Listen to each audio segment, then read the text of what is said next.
actividades en el desplazamiento que nosotros realizamos a nuestro lugar de trabajo, como las actividades de ocio. Pero también tenemos la clasificación de la actividad física que tiene una estructura diferente. Es decir, la actividad física que está dada por el tipo, por la frecuencia, por la duración y por la intensidad. Y cuando nosotros tenemos ya una actividad física estructurada, a esto le vamos a llamar ejercicio. Y el ejercicio es lo que vamos a prescribir nosotros como método de tratamiento para nuestros pacientes.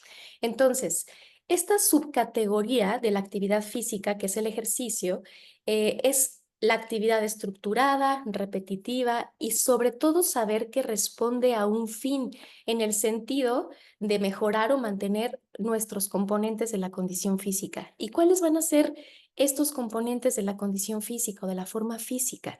Nosotros necesitamos poder tener coordinación, equilibrio, elasticidad, otros componentes para poder llevar a cabo este ejercicio.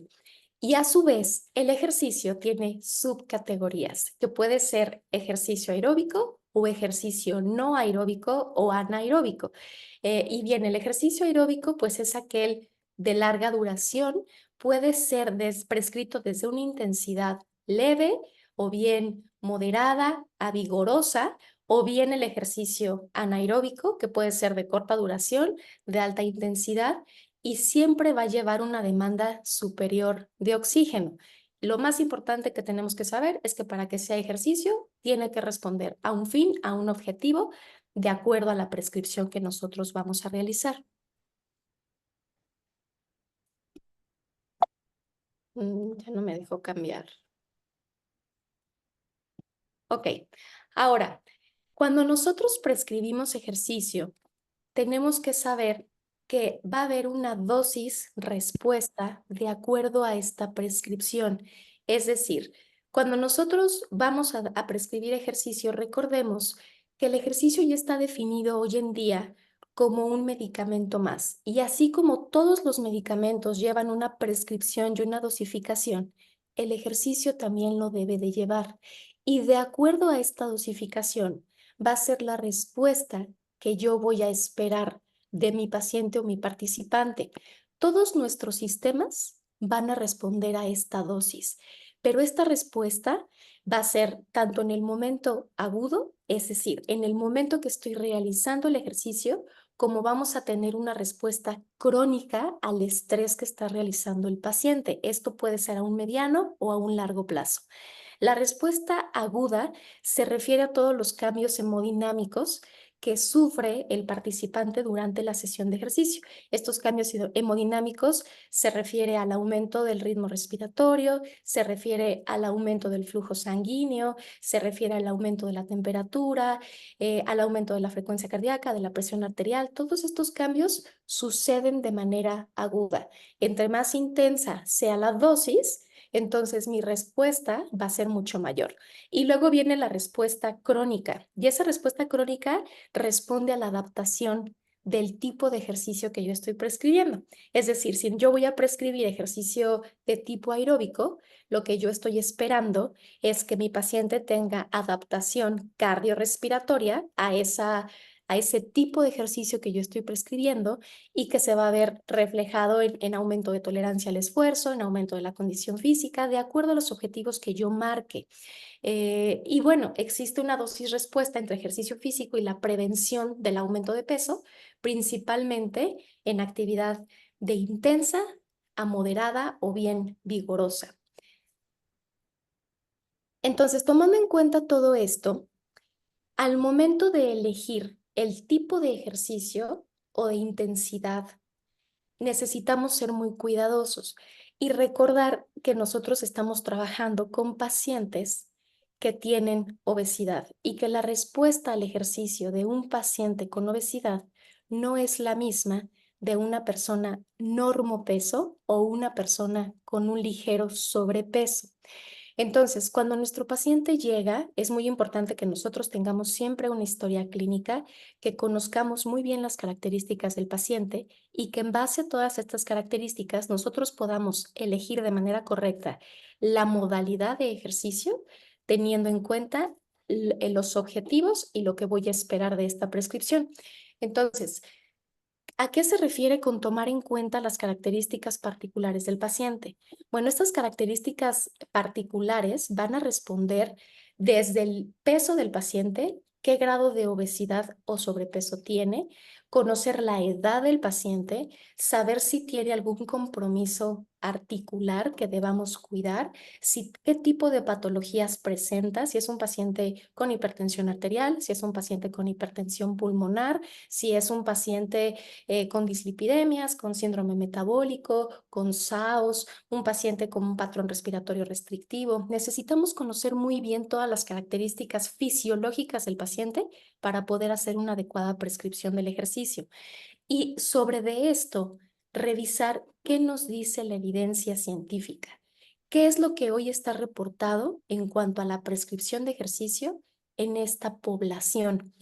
Y obviamente tiene que estar prescrito por un experto en el tema. Necesita ser una persona que sepa no solo de fisiología del ejercicio, sino fisiología de la obesidad y cómo se va a comportar el cuerpo, el organismo, el metabolismo de esta población cuando se le somete a un estrés físico eh, como ejercicio. Ahora, una vez que yo conozco todas estas características, también necesitamos crear la prescripción de acuerdo a los objetivos reales del paciente. No es lo mismo prescribirle a un paciente de 30 años que a un paciente de 50 años o mayor de 50 años con compromiso articular. Eh, También es muy importante identificar en qué etapa estamos recibiendo al paciente. ¿Y en qué etapa me refiero? ¿El paciente va a ser sometido a cirugía bariátrica? ¿Cuál es el objetivo? ¿Qué estoy buscando? ¿Una preparación quirúrgica? ¿Qué estoy buscando? ¿La mejoría de la pérdida de peso postoperatoria? ¿O estoy buscando que el paciente pueda mantener el peso después de la cirugía? Tenemos que marcar muy bien en qué etapa y cuáles son mis objetivos a alcanzar del programa que vamos a prescribir.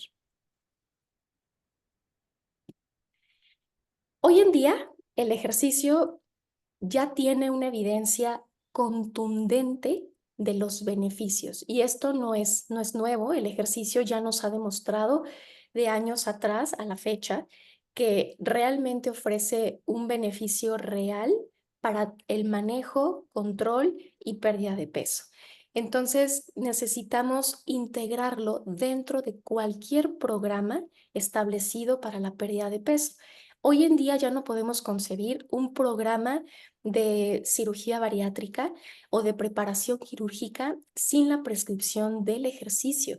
Ya tiene que ser parte de todos nuestros programas, tanto para el manejo del peso, pero también para control de las enfermedades metabólicas, que también en esta área ya nos ha mostrado un efecto muy benéfico. Y bueno, para poder entrar en el tema de qué es lo que nos dice la literatura hoy, pues me encantaría compartir esto que es de lo más reciente con todos Hola, ustedes buenas tardes. para podernos ir enriqueciendo poco a poco. Y bueno, para esto les quiero mostrar que la evidencia nos marca el día de hoy que el ejercicio por sí solo no va a ser la solución para poder lograr una adecuada pérdida de peso. La combinación tanto de la dieta como el ejercicio es lo que nos va a ofrecer los mejores resultados. Una modalidad por sí sola no es suficiente para que el paciente logre la meta que está buscando. Y para esto, hablando de modalidades, vamos a hablar primero del ejercicio aeróbico, que es la modalidad más común, pero del ejercicio aeróbico continuo. La OMS define el ejercicio aeróbico como un ejercicio continuo, ininterrumpido, sostenido el tiempo suficiente para producir respuestas y adaptaciones positivas para la reducción o control de peso corporal y el manejo de enfermedades crónicas no transmisibles.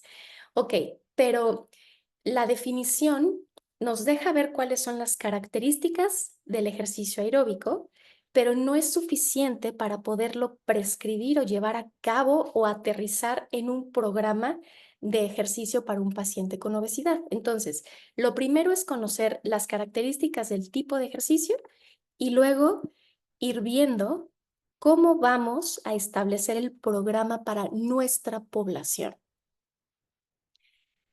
Igualmente, la literatura nos dice hoy en día que el ejercicio continuo a intensidad moderada entre 150 a 250 minutos por semana o el equivalente entre 1,200 a 2,000 calorías parecen ser suficientes para prevenir y evitar un aumento de peso superior al 3% en la mayoría de los adultos.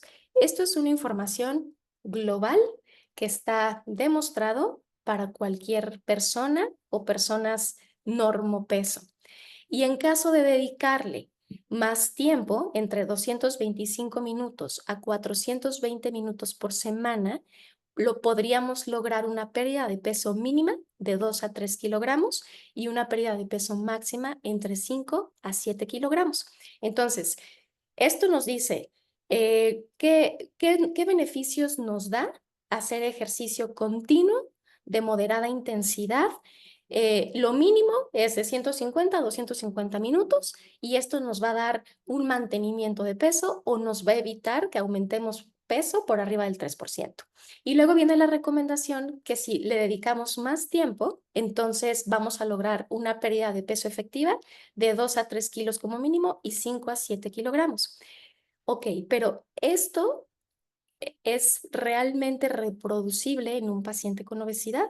Vamos a ver. En el caso de las personas con obesidad, el ejercicio continuo se desarrolla en intensidades por debajo de las personas normopeso.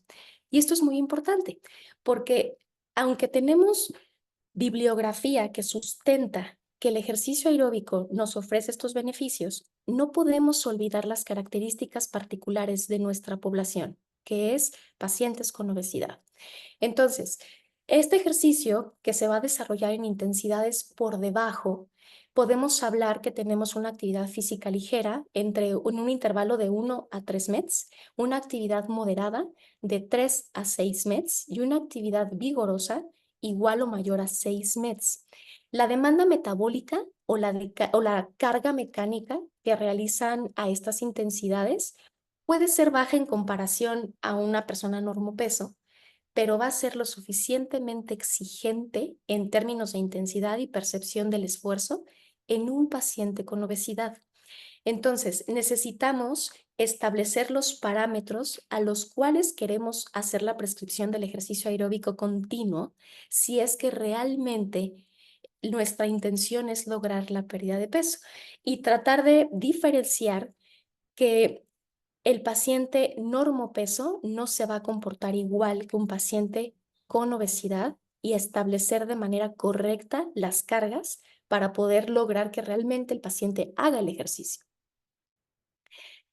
El estado de desacondicionamiento con el que inician los programas, los pacientes, hace que cualquier esfuerzo realmente sea de gran exigencia. Entonces, nosotros sí podemos prescribir ejercicio de tipo aeróbico continuo, pero es muy importante establecer el tipo de intensidad y no compararlo con un paciente normopeso.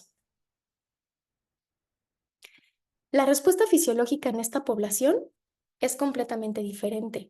Nosotros estamos viendo pacientes con una disminución importante de la capacidad aeróbica debido al gran costo metabólico de su organismo. Vamos a tener pacientes con bajos valores de VO2, vamos a tener pacientes con una ventilación mayor por minuto, pacientes que tienen disneas de pequeños esfuerzos y pacientes con pobre tolerancia al esfuerzo. Entonces, si yo tomo en cuenta estas características, vamos a poder ver que no va a ser tan sencillo establecer la carga para conseguir que ellos hagan ejercicio de manera continua. Ahora, si nosotros analizamos las características biomecánicas de estos pacientes, vamos a encontrar que la mayoría de ellos tienen deformidades articulares, principalmente rodillas en valgo. Vamos a tener un desplazamiento importante en el centro de gravedad a nivel lumbar. Vamos a tener una estructura plantar, principalmente en pie plano, puesto que el arco plantar se modifica. Vamos a tener pacientes con osteoartritis, con procesos inflamatorios articulares que pueden estar en etapa aguda o pueden estar en etapa crónica, pacientes con dolor articular, pacientes con alteraciones en la marcha, que al momento de caminar, el patrón de marcha es con pasos cortos, pasos lentos y con una mayor base de sustentación. Y también un dato muy importante, estos pacientes suelen tener sarcopenia. Quiere decir que tienen una baja cantidad de tejido magro contra la cantidad excesiva de tejido adiposo. Entonces, cuando una persona tiene sarcopenia, tiene mayor dificultad para hacer movimientos musculoesqueléticos. Entonces, vamos sumando diferentes características que, que debemos de tomar en cuenta y para que el programa de ejercicio que nosotros prescribamos realmente sea exitoso. Ahora, analicemos la parte cardiovascular de estos pacientes si nosotros queremos elegir la modalidad de ejercicio aeróbico adecuada. Y a nivel cardiovascular, vamos a tener que un paciente con obesidad tiene un estado de inflamación sistémica generalizado. Son pacientes que tienen una correlación del intervalo QT corregido, que esto nos puede desencadenar arritmias de importancia durante el estrés del ejercicio. Tenemos concentraciones elevadas de la proteína C reactiva, un riesgo importante de desarrollar infarto agudo al miocardio o hacer una muerte súbita. Tenemos una variabilidad de la frecuencia cardíaca, tenemos probabilidad de presentar arritmias, tenemos infiltración del tejido graso dentro del miocardio. En algunos puede haber insuficiencia cardíaca, puede haber fibrosis o disfunción ventricular, sistólica, diastólica. Y esta disfunción diastólica o insuficiencia cardíaca está asociada alrededor del 50% de los casos.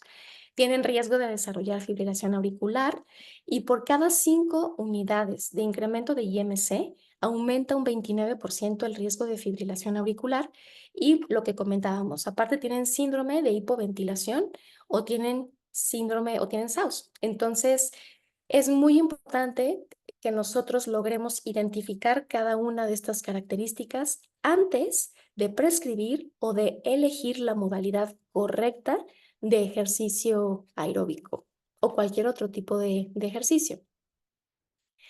Entonces, la recomendación respecto al ejercicio continuo sería iniciar con intensidades relativamente muy bajas. Estas recomendaciones las encontramos en las guías del American College y está demostrado, las bibliografías que les presenté en las pasadas, viene del Archivo de Medicina de Cardiología y del Deporte del 2020 a la fecha, donde la recomendación es que la prescripción o la dosificación sea desde el 40 al 50% de la frecuencia cardíaca máxima de reserva. Ese es el nivel de intensidad que podríamos empezar a establecer cuando ellos iniciarán ejercicio para hacer una progresión paulatina de la carga, pero sobre todo una prescripción segura. Y el ejercicio continuo nos va a permitir realizar progresiones para mejorar también la capacidad oxidativa y sobre todo preservar la masa muscular y proteger las articulaciones del paciente. Si nosotros en las guías de prescripción de ejercicio aeróbico vemos que intensidad baja o moderada es a partir del 60 al 70 o 75% de la frecuencia cardíaca de reserva, como platicábamos en diapositivas posteriores, en estas poblaciones la percepción del esfuerzo es demasiado intensa por la pobre tolerancia al esfuerzo. Entonces, es mucho mejor iniciar en cargas más bajas, tratando de garantizar que el paciente pueda hacer realmente el ejercicio por lo menos durante 10 minutos. Y esta actividad física acumulada de por lo menos 10 minutos está demostrado que ya ofrece beneficios tanto a nivel metabólico como a nivel de pérdida de peso, sobre todo en poblaciones muy desacondicionadas. Ya está demostrado que iniciar a cargas bajas con periodos cortos de tiempo, nos va a dar beneficio tanto metabólico como para control de peso. Ahora, en cuanto a la frecuencia, recordemos que para que ese ejercicio tiene que haber tipo de ejercicio, una duración y hablando particularmente de la frecuencia, esta frecuencia va a ser variable. La frecuencia se refiere al número de días por semana y esta frecuencia va a ser variable porque va a estar condicionada 100% por la intensidad. Si nosotros podemos ejercicio demasiado intenso, entonces el paciente no va a poderlo realizar tan frecuente como nosotros desearíamos. Entonces, la frecuencia sí va en relación al grado de intensidad. También no debemos de perder el objetivo, que sí tenemos una meta para tratar de alcanzar las calorías diana y que realmente el paciente se vea beneficiado, pero no vamos a lograr las calorías diana si no logramos primero un acondicionamiento de nuestro paciente y vamos haciendo una progresión de acuerdo a la mejoría de la tolerancia. Y obviamente esta estrategia tiene que ser distribuida y de la mejor manera para poderlo ir progresando eh, poco a poco.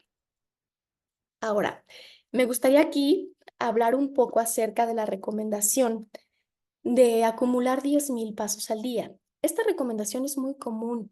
eh, de acuerdo a diferentes especialidades o incluso en el mundo del deporte o para estrategias de pérdida de peso, es común recomendar caminar 10,000 pasos al día. Y también me gustaría hacer el paréntesis porque he visto esta recomendación en pacientes con obesidad. Y recordando un poco lo que hemos platicado al momento, las características de un paciente con obesidad en ocasiones no les permiten ni siquiera hacer desplazamientos correctos en la vida diaria, ¿no? O sus movimientos básicos se reducen, sí, a ir al trabajo, sí, a actividades en el hogar, pero muchos de ellos no logran hacer actividades demasiado prolongadas. Entonces, esta meta de los 10,000 pasos se puede ir consiguiendo si nosotros vamos mejorando el acondicionamiento del paciente y sus características musculoesqueléticas y articulares, porque hasta hace unos años no había evidencia suficiente que respaldara la recomendación de los 10,000 pasos diarios, pero hoy en día ya la tenemos. Este artículo que les presento del British Journal of Sports Medicine acaba de salir en marzo de 2024. Es un artículo que tenemos muy reciente, donde nos explica que la recomendación de acumular 10,000 pasos al día puede reducir hasta un 21% el riesgo de sufrir enfermedad cardiovascular y puede reducir hasta un 39% el riesgo de mortalidad prematura por cualquier causa. Entonces, son datos relevantes, pero vuelvo al inicio. Es importante no olvidar la característica de nuestros pacientes. Incluso pacientes normopeso o, no sé, algunos de los que estamos aquí en la audiencia, si tenemos oportunidad de medir nuestros pasos, nos daremos cuenta que no es tan sencillo llegar a los 10,000 pasos diarios. En muchas ocasiones, eh, no completamos ni siquiera 5,000 u 8,000 pasos al día. ¿No? Las personas que de repente damos consulta todo el día, cuando volteas a ver el medidor de pasos, te das cuenta que la meta no es tan sencilla.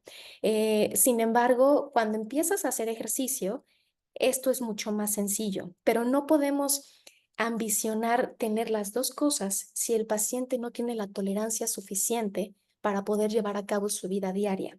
Y otra cosa importante, tener muy en cuenta que la recomendación de los 10,000 pasos no nos va a dar cambios significativos en la composición corporal.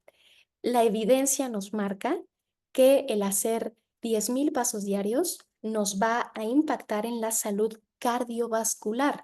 Y ahí viene la justificación por qué la recomendación cardiológica de hay que hacer ejercicio o actividad física 30 minutos diarios.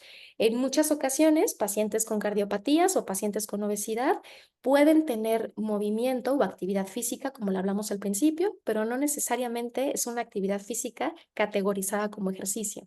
Entonces, diferenciar cuál es, qué voy a obtener con un ejercicio estructurado ¿Qué voy a obtener con una actividad física? En este caso, que me acumule números de pasos. ¿Y dónde voy a obtener salud cardiovascular? ¿Y dónde voy a obtener una verdadera pérdida de peso? Para que podamos hacer todavía una recomendación mucho más certera y con una justificación de evidencia científica. Y bueno, también me encantaría hablar acerca de la modalidad de la prescripción de ejercicio en intervalos, que es una modalidad que ha estado en discusión también en los últimos años, que ha generado mucha controversia. Sí prescribo intervalos, no prescribo intervalos, sí es bueno, no es bueno, para quién sí, para quién no.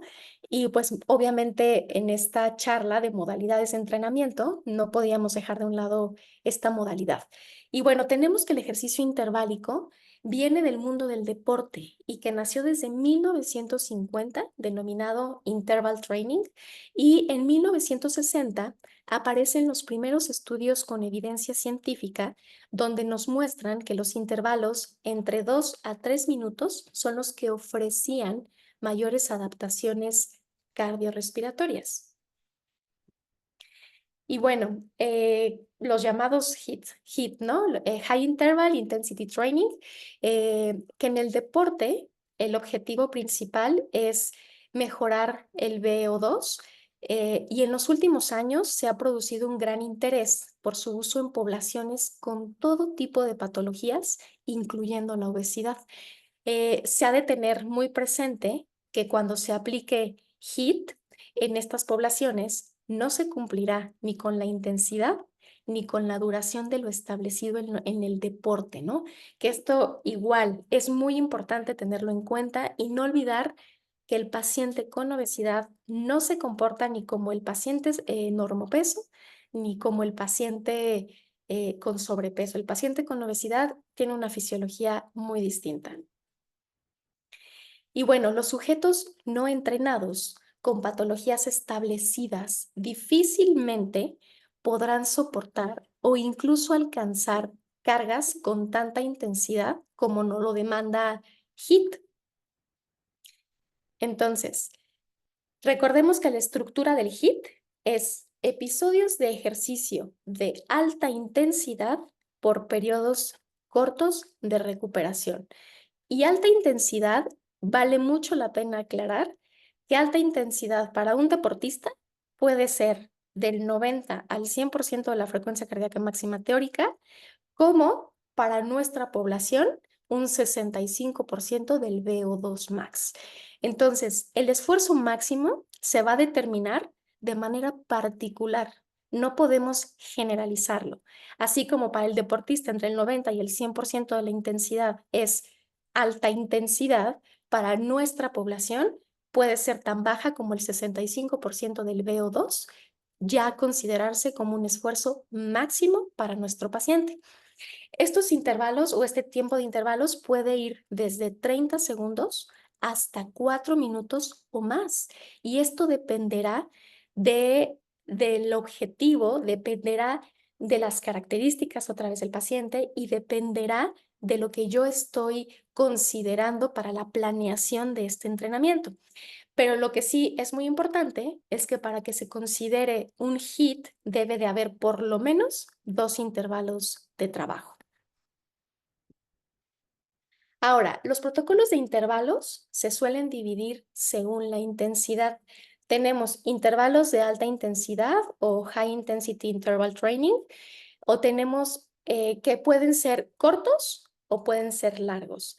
Tenemos los cortos, que pueden ser de hasta 1 minuto, llevados del 90 al 100% de la frecuencia cardíaca máxima teórica, o largos de 1 a 4 minutos, entre el 60 y el 89% de la intensidad, ya considerado como una intensidad aeróbica vigorosa dentro de la capacidad del individuo. Y podría mantenerse durante 5 o 10 minutos sin descanso antes de llegar a la fatiga. Pero también tenemos otro HIIT que se llama intervalo de sprint o sprint interval training, que estos van con mucho menor tiempo, pero a mayor intensidad. Tenemos de 8 a 30 segundos al 100% y recuperaciones de 1 a 4 minutos, porque la relación puede ser 1 a 2 o puede ser de 1 a 1 o de 1 a 4, de 2 a 4, dependiendo de la estructura del entrenamiento. Y aquí tenemos un pequeño esquema de cómo se ve el manejo de la intensidad.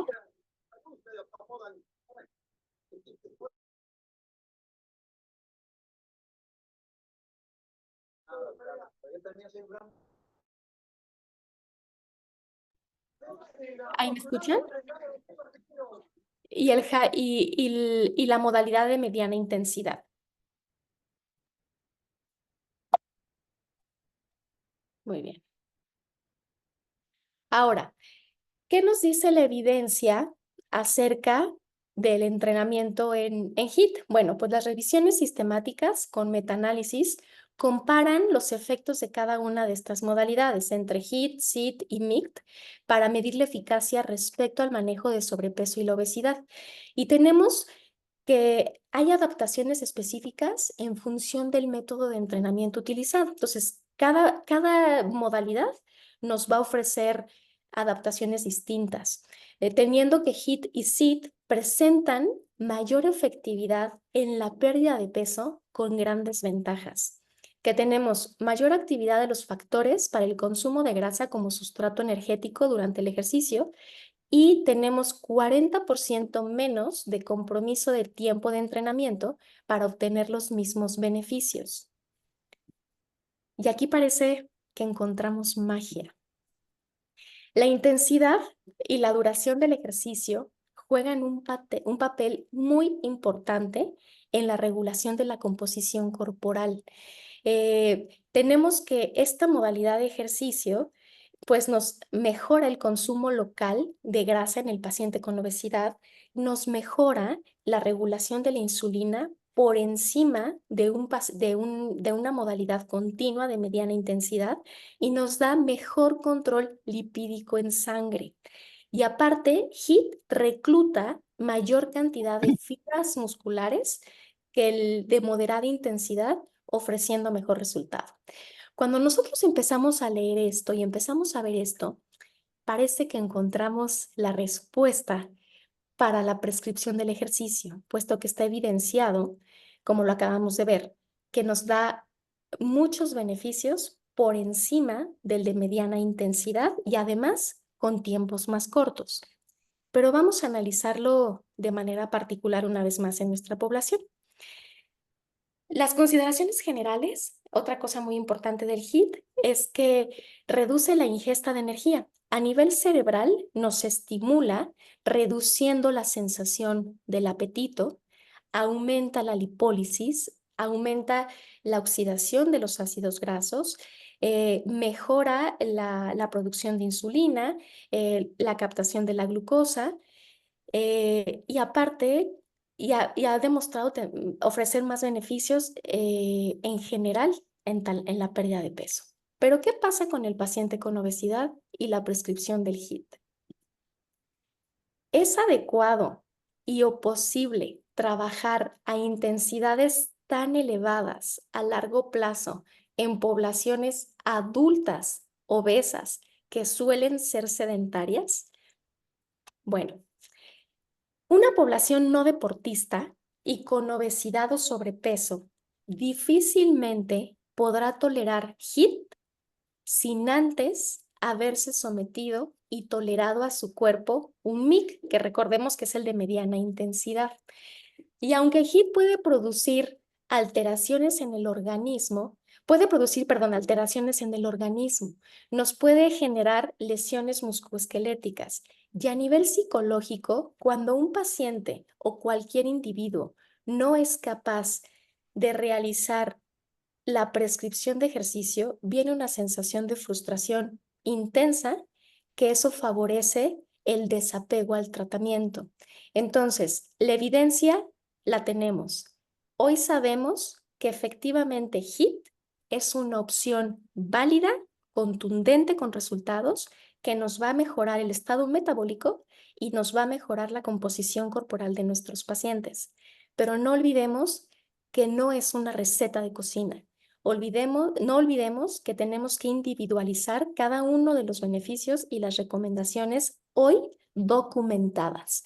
Entonces, no es que no podamos prescribir HIIT, pero tenemos que ser cuidadosos, sobre todo si lo queremos prescribir como primera elección, cuando el paciente que estamos recibiendo es un paciente sedentario, es un paciente con antecedentes metabólicos, con antecedentes articulares, donde es muy complejo llevarlo a estos niveles de intensidad. Entonces, la recomendación es empecemos por un ejercicio de mediana intensidad y conforme el paciente vaya progresando y adaptándose a la carga, podríamos empezar a hacer combinaciones de intensidades y llevarlo a un perdón, a un HIIT, recordando que incluso estos intervalos pueden ser de 4 minutos, de 3 minutos, no necesariamente tienen que ser de 1 a 1, de 1 minuto por 1 minuto.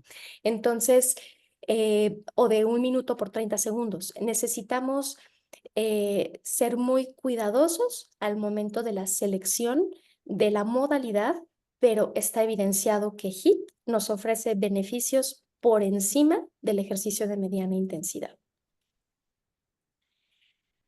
Y bueno, lo que comentábamos hace un momento, la adherencia al ejercicio será la clave a largo plazo para la pérdida de peso. Lo que queremos es que nuestro paciente tenga apego. Lo que queremos es que nuestro paciente no abandone el ejercicio por la frustración de no poder realizarlo, o que el paciente se sienta tan agotado o se sienta con un estrés articular o con dolor que lo impida continuar y entonces prefiera abandonar el ejercicio.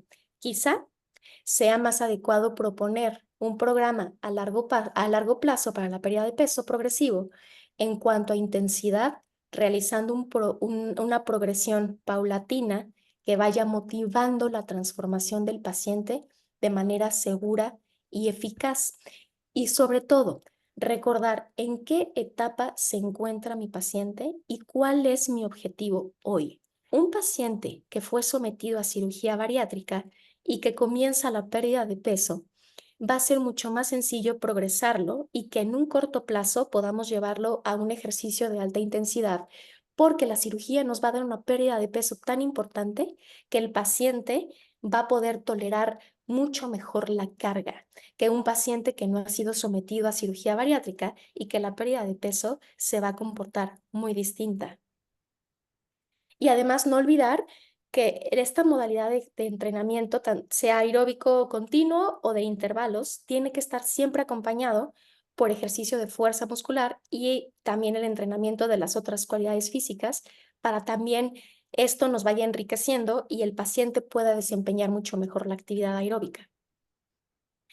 Y como conclusión, el éxito radica en analizar las características y profundizar en las necesidades del paciente, concretar los objetivos, monitorizar de forma continua para realizar progresiones oportunas, no olvidar que hay pacientes respondedores y no respondedores al tratamiento, lo cual también tenemos que tener siempre en cuenta. Y pues les agradezco muchísimo su atención y espero que haya sido una charla, pues que nos haya dejado algo a todos. Muchas gracias. Muchas gracias, Alejandra, por tu plática. Claro que sí que nos dejó bastante. Quiero abrir los micrófonos por si alguien tiene alguna duda o pregunta. También los invito a que lo coloquen en el chat. Tenemos aquí ya varias preguntas, pero si alguien quiere hacerla de viva voz, no hay ningún problema, nada más levante la mano para tener cierto orden. Pues en primer lugar, gracias a todos los que están asistiendo y participando y gracias, Alejandra, por esta plática esta conferencia tan fresca y también fundamentada en un tema que es tan, pues por un lado tan visto por todos, pero realmente con la profundidad adecuada por pocas personas, ¿no? Entonces, Gracias a ti, Luis. al contrario, fíjate, me pregunta esta Sandra, ¿cuáles son los criterios para saber cuando una persona obesa tiene o no riesgo por hacer ejercicio? Ok, creo que es una pregunta fundamental. No debemos olvidar que antes de hacer una adecuada prescripción de ejercicio, necesitamos una evaluación médica. No hay que olvidar que nosotros, como especialistas en prescripción de ejercicio, trabajamos en equipo interdisciplinario y que necesitamos apoyarnos de nuestros compañeros médicos para poder conocer el estado actual de salud de nuestro paciente. Si nosotros no conocemos el estado actual de nuestro paciente, estamos trabajando con los ojos cerrados y el riesgo puede ser mucho mayor. El riesgo es para el paciente y el riesgo es para nosotros, porque no sabemos a qué nos estamos enfrentando. Y es por eso que la prescripción del ejercicio tenemos que tomarla con mucha seriedad, porque toda la dosis respuesta, que no toda la dosis que yo haga de ejercicio va a tener una respuesta y esta respuesta no puede ser que no siempre sea positiva y en cualquier momento, lejos de beneficiar, pueda perjudicar al paciente, como si tiene una cardiopatía que yo desconozco y que el paciente desconoce, pueda incluso hacer una muerte súbita al momento, ¿no? O un padecimiento articular que pudiera parecer, le duele la rodilla porque tiene sobrepeso, ¿no? Pero si yo desconozco realmente el estado de salud musculoesquelético, fisiológico, no podemos iniciar el ejercicio. Entonces, ¿cómo lo voy a saber? Apoyándome de una evaluación médica primero y después hacer evaluaciones antes de prescribir de fuerza, de elasticidad, de resistencia para poder conocer el estado actual de mi paciente. Gracias, Alejandra. Nos pregunta María Elizabeth Rodríguez. Dice, ¿a un paciente con obesidad se le recomendaría ejercicio cardio de bajo impacto a una intensidad leve? ¿Cuál es la meta para asegurar cambio en la composición corporal? Ok, justamente lo que platicábamos cuando hablamos de ejercicio aeróbico. El ejercicio aeróbico siempre nos va a ofrecer beneficios. La carga que está recomendada en las guías es a partir del 40%, es donde el paciente ya puede obtener un beneficio tanto de pérdida de peso como de adaptación cardiorrespiratoria. Es lo mínimo que nosotros estaríamos esperando. En cuanto al tiempo, si el paciente es muy sedentario, tenemos demostrado al día de hoy que sesiones cortas de 10 minutos también ya nos dan beneficios a nivel de composición corporal y a nivel de adaptación cardiorrespiratoria. Entonces, claro que un ejercicio de baja intensidad o intensidad de leve a moderada ya genera un impacto positivo en el paciente e irlo progresando de manera paulatina. Ok. Bueno, no sé si alguien quiere participar en vivo, levante la mano. Por lo pronto, te hago otra pregunta de Gerardo. Dice, ¿qué pruebas físicas orientan sobre el estatus de un paciente en el pre y en el post? En el pre y el post operatorio. Pre y postoperatorio, ¿qué pruebas físicas nos pueden dar buena información? Ok, está el test de 6 minutos, la prueba de caminata de 6 minutos. Tenemos obviamente el estándar y el gol de oro, que es una prueba de consumo de gases, una prueba de esfuerzo con consumo de gases, que esa es la mejor para hablar de salud cardiovascular de riesgo y nos da los parámetros para poder realizar una adecuada prescripción. En cuanto a cualidades físicas, tenemos se me acaba de ir el nombre. El senior test que nos evalúa tanto equilibrio como riesgo de caída, como movilidad, como marcha. Senior Fitness Test es uno de los más completos que se puede evaluar en consultorio. No se requiere mucho material y con esta prueba nosotros podemos conocer el estado de cualidades físicas de nuestro paciente para poder iniciar una correcta prescripción con seguridad. Ok, gracias. Em, también tenemos aquí pregunta de María Angélica Alegría. Gracias por la pregunta. Dice, para mejorar la calidad muscular, ¿qué ejercicio le recomienda después de la etapa de adaptación del ejercicio? Después de la etapa de adaptación, Sí, no, sí, para mejorar la calidad muscular, ¿qué ejercicio recomienda después de la etapa de adaptación del ejercicio? ok, la prescripción de ejercicio de fuerza se puede hacer desde un inicio. De hecho, la charla de hoy era acerca del ejercicio aeróbico, pero el ejercicio de fuerza es una modalidad de ejercicio que se puede prescribir desde el día 1, tomando en cuenta lo que comentábamos de que son pacientes con un desacondicionamiento muy importante y sarcopenia. Son pacientes que pueden iniciar estimulación muscular desde el inicio a la par con el ejercicio aeróbico. El tipo de ejercicio muscular, al igual que el ejercicio cardiovascular, dependerá de las características del paciente. Hay pacientes que hacen ejercicio muscular sentados, que hacen contracciones isométricas o que pueden hacer eh, contracciones concéntricas de acuerdo a las características o de acuerdo a lo que yo estoy trabajando, si es miembro superior, si es miembro inferior o lo que estoy buscando. Recuerden que lo más importante es marcar objetivos, pero el ejercicio muscular se puede prescribir desde el día 1 a la par que el ejercicio aeróbico. Ok. Gracias, Alejandra. Nos pregunta Andrea González. Dice, si el paciente solo es obeso, ¿cuándo se debe tratar como un paciente? Si la persona es solo un obeso, ¿cuándo se debe tratar como un paciente? ¿Es a partir de cierto IMC que la persona obesa ya se considera paciente? Ok, remontémonos a la definición de obesidad, ¿no? La obesidad está considerada como una enfermedad multifactorial que corresponde a la acumulación excesiva de tejido adiposo. Es una definición que nos da la OMS. Entonces, en el momento que el paciente tiene 30 de IMC, es un paciente con obesidad, es un paciente que padece una enfermedad y es un paciente que debe de ser tratado como tal, porque por definición de la OMS, a partir de 30 de IMC es obesidad y la obesidad está categorizada como una enfermedad al día de hoy, desde grado 1, desde 30 de IMC. Ok. Gracias, Alejandra. Este, Gerardo nos pregunta que si los 10,000 pasos son recomendables para todos los pacientes obesos en el en el post. Yo comentaste algo de esto, pero la pregunta que nos plantean. Sí.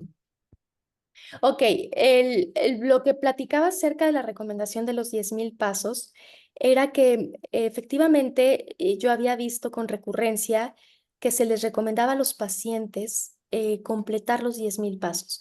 Y la intención es poder aterrizar por qué estamos recomendando 10,000 pasos. Es difícil que una persona pueda lograr 10,000 pasos si tal vez en su vida diaria con dificultad logra hacer actividades básicas. Entonces, esta recomendación de los 10,000 pasos tiene objetivo o tiene una meta que está demostrada a nivel cardiovascular. Ya tiene un impacto que está demostrado con evidencia, pero eso no quiere decir que todos lo van a poder lograr o alcanzar. Entonces, el tema es poder ser objetivos y es, si un paciente sedentario que no está logrando hacer actividad física básica, difícilmente va a lograr completar los 10,000 pasos. Entonces, tratar de ser objetivo en este paciente, yo le voy a recomendar 10,000 pasos, pero ¿es viable o no es viable?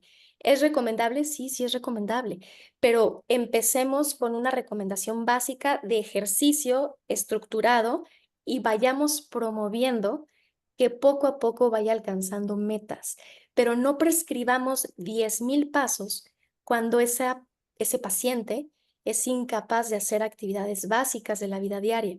Y lo comentaba brevemente, si nosotros como personas sanas nos fijamos esa meta, los invito a todos que tratemos de completar los 10,000 pasos diarios y nos daremos cuenta que no es sencillo, al menos que hagamos ejercicio aeróbico diario. Pero si no hacemos ejercicio diario, completar 10,000 pasos no es fácil. ¿Podemos hacer la recomendación? Sí. ¿Hay evidencia? Sí. ¿Sirve? Sí, y mucho. Pero empecemos por algo más objetivo y vayamos progresando en nuestras recomendaciones. Ok, Alejandra, muchas gracias. Sí, y por ejemplo, Oscar nos pregunta que si es recomendable iniciar un plan de ejercicios en el preoperatorio y qué se podría hacer en el preoperatorio. Claro, recomendado, recomendadísimo. Tenemos las guías ERAS, tenemos ya varias igual varios documentos, bastante evidencia acerca del beneficio de realizar un ejercicio en la etapa preoperatoria. ¿Qué tipo de ejercicio? Vuelvo a lo mismo, parece que soy muy repetitiva, pero va a depender de los objetivos y las características del paciente. Recordemos, si el paciente va a entrar a un proceso quirúrgico, mis recomendaciones tienen que estar dirigidas al procedimiento quirúrgico. Obviamente, las guías te recomiendan que el paciente pierda alrededor del 5% del exceso de peso en el programa preoperatorio, pero también nos interesa como equipo interdisciplinario que ese paciente llegue en buenas condiciones para el momento quirúrgico. Y el momento quirúrgico es el momento anestésico. El momento quirúrgico es poder lograr que ese paciente tenga una adecuada recuperación en el menor tiempo posible. Entonces, mis objetivos se van transformando de acuerdo a la etapa en la que se encuentra nuestro paciente. Puede hacer ejercicio desde muscular, puede hacer ejercicio respiratorio, puede ser ejercicio aeróbico, de acuerdo a las características y la etapa o el tiempo también preoperatorio. Tenemos protocolos donde el paciente tiene únicamente 2 semanas de preparación o tenemos protocolos de 4 semanas de preparación o de 6 semanas de preparación. De eso también va a depender el tipo de ejercicio que yo voy a prescribir en esta etapa, pero recomendado está, documentado está y puede ser de tipo aeróbico, de tipo muscular o de tipo respiratorio. Gracias, Alejandra. Sí, y además hay mucha variedad en cuanto a las clínicas, ¿no? Hay clínicas que atienden más turismo médico, Claro, que conoce al paciente un día antes, y hay claro. clínicas que tienen programas un poco más amplios y extensos. Dice aquí María Lourdes, dice, en el posoperatorio inmediato, ¿se puede poner algún ejercicio? Y aclara que dice que hay una especie de barrera donde dicen que las primeras 2 semanas posoperatorias no debe de hacer ejercicio el paciente. Eh, sí, aparentemente sin fundamento. Pregunta entonces, ¿qué se puede hacer en esos 15 días? ¿Se puede hacer algo en el posoperatorio inmediato o incluso dentro del hospital?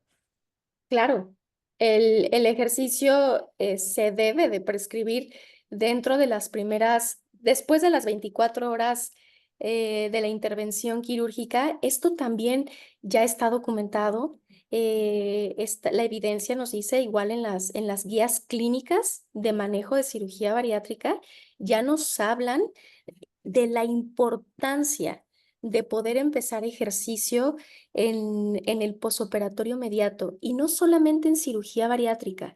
Recordemos que la tendencia de la mayoría de los procedimientos quirúrgicos es promover el movimiento para favorecer la reducción de las complicaciones, la reducción de la estancia hospitalaria y la mejoría del paciente. Entonces, ya no solamente en cirugía bariátrica, sino en cirugía abdominal, en cirugía ortopédica, en cirugía neurológica. Ya en muchas áreas está recomendado comenzar ejercicio en el posoperatorio inmediato y no es la excepción nuestra área.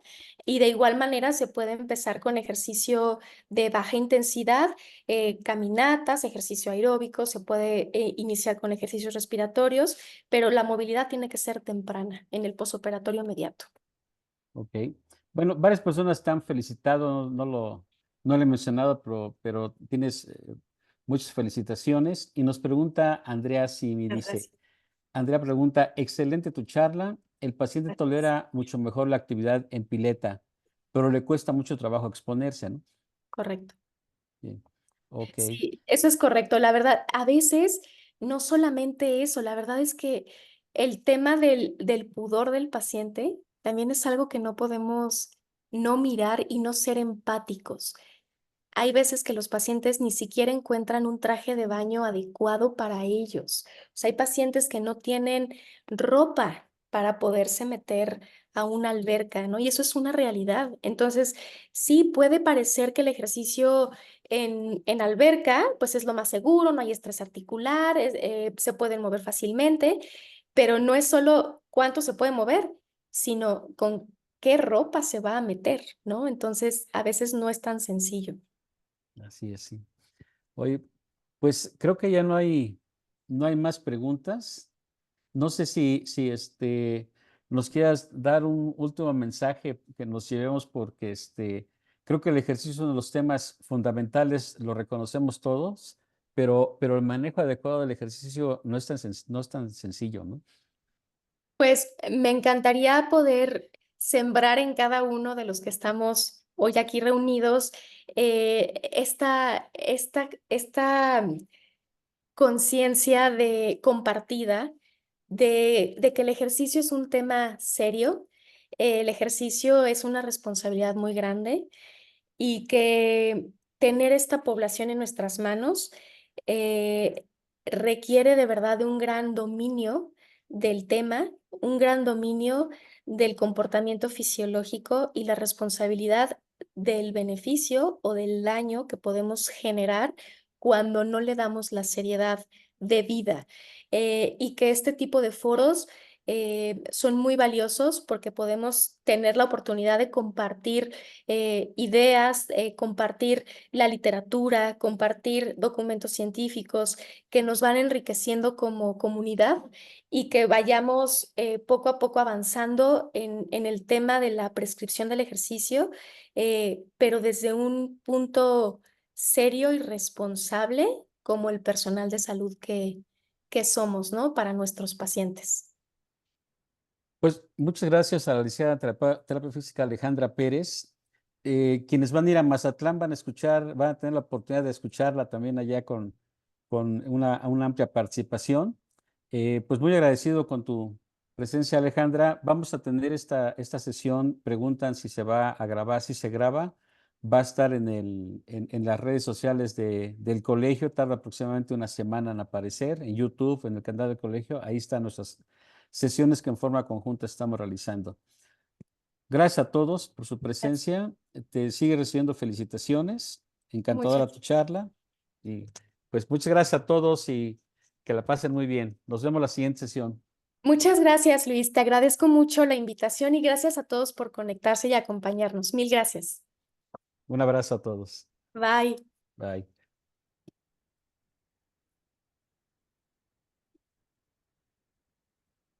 Hola, Luis. Vale. Gracias. Bye. Bye, hasta luego. Bye. Bye.